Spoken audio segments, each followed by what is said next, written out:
کہ جب عشاء کی نماز کے بعد آخر انسان تھے، تھک گئے، نیند کا غلبہ ہوا تو تھوڑی ایسے آنکھ بند ہوئی تو کھلی تو رونے لگے. حضرت ویسے کر دیا، رو کے کہنے لگے مالک مجھے غافل تو نہ کر، ابھی میں نے کیا بھی کچھ نہیں، دن ختم ہو گیا، کوئی نفل نہیں، کوئی اللہ اللہ نہیں، اللہ مجھے غافل نہ کر، میری مدد فرما. فرماتے ہیں جب وہ روئے تو میرے ساتھ جو شخص تھا میں نے کہا اٹھو چلیں. کہنے لگا حضور ملنا نہیں. فرمایا جو میں لینے آیا تھا وہ مجھے مل گیا، جو میں ان سے سیکھنے آیا تھا وہ مجھے نصیب ہو گیا، اب اور میں نے کیا لینا، ختم ہو گئی بات، اٹھو چلیں.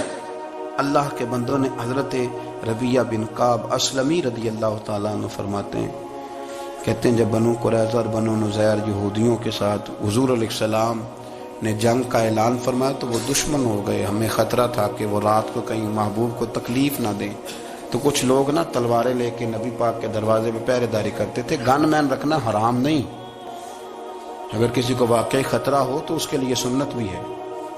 حضرت علی المرتضیٰ تلوار لے کے حضور کے گھر کا پہرا دیتے تھے. حضرت ربیہ بن کعب اسلمی رضی اللہ تعالیٰ عنہ فرماتے ہیں کہ رات میری ڈیوٹی تھی کہ میں حضور کے گھر کا پہرا دوں گا، تو فرماتے ہیں میں باہر سن رہا تھا، ساری رات ہی میرے نبی پاک نے اللہ کی تسبیح پڑھی، ساری رات، کبھی تسبیح، کبھی تحلیل، کبھی تحمید، کبھی تکبیر، ساری رات. فرماتے ہیں ساری رات حضور پڑھتے رہے اور ساری رات ہی میں سنتا رہا. مجھے اونگ آ گئی، میری آنکھ لگ گئی، حضور ابھی پڑھ رہے تھے، میں تھک کے سو گیا. اور فرماتے ہیں جب میری آنکھ دوبارہ سے کھلی تو میرے کانوں میں پھر کوئی چیز گونجی تو میں نے کان لگایا تو میرے حبیب ابھی بھی اللہ کو یاد کر رہے. ساری رات حضور رب کی عبادت کرتے. اسی لیے تو کہا یا ایھا المزمل قم اللیل الا قلیلا، حبیب ساری رات تو نہ جاگا، تھوڑا آرام بھی کر لیے گا. میرے بھائی اپنا مصلی، اپنی عبادات، اپنے وظائف، اللہ اللہ جو آپ نے کسی سے سیکھی ہے اس کو کبھی کمزور نہ ہونے دیں. شجرہ شریف جو کسی بزرگ سے آپ لے لیتے ہیں تو کیا رسم ہے کوئی؟ اس پہ کچھ لکھا ہوتا ہے، وہ پڑھنے کے لیے دیا جاتا ہے. اس پہ لکھا ہوتا ہے کہ یہ اللہ اللہ آپ نے کرنی ہے. ساری زندگی کسی اسکول میں داخل ہو گئے اور وہاں جا کے آپ نصاب ہی نہ پڑھیں، کتاب ہی نہ کھولیں تو پاس ہو جائیں گے؟ وہ کہتے ہیں میں 20 سال جاتا رہا ملا کچھ نہیں. تو آپ نے لیا کیا ہے؟ ایک اتنی سی کتاب تھی، اس کو تو کھول کے آپ دیکھ نہیں سکے، اس کے وظائف تک تو رسائی نہ ہوئی. اس لیے کہ اللہ اللہ کرنا مشکل ہے اور تصویر کھچانا یہ آسان کام ہے. تو جو آسان ہے اس طرف ہماری توجہ لگی رہتی ہے اور جو مشکل ہے اس طرف ہم ذوق پیدا نہیں کرتے. یا ایھا الناس اعبدوا ربکم الذی خلقکم والذین من قبلکم لعلکم تتقون. اے لوگوں اس رب کی عبادت کرو جس نے تمہیں پیدا کیا اور تم سے پہلوں کو پیدا کیا، اس لیے عبادت کرو کہ تم پرہیزگار ہو جاؤ گے. مالک سمجھنے کی توفیق عطا فرمائے.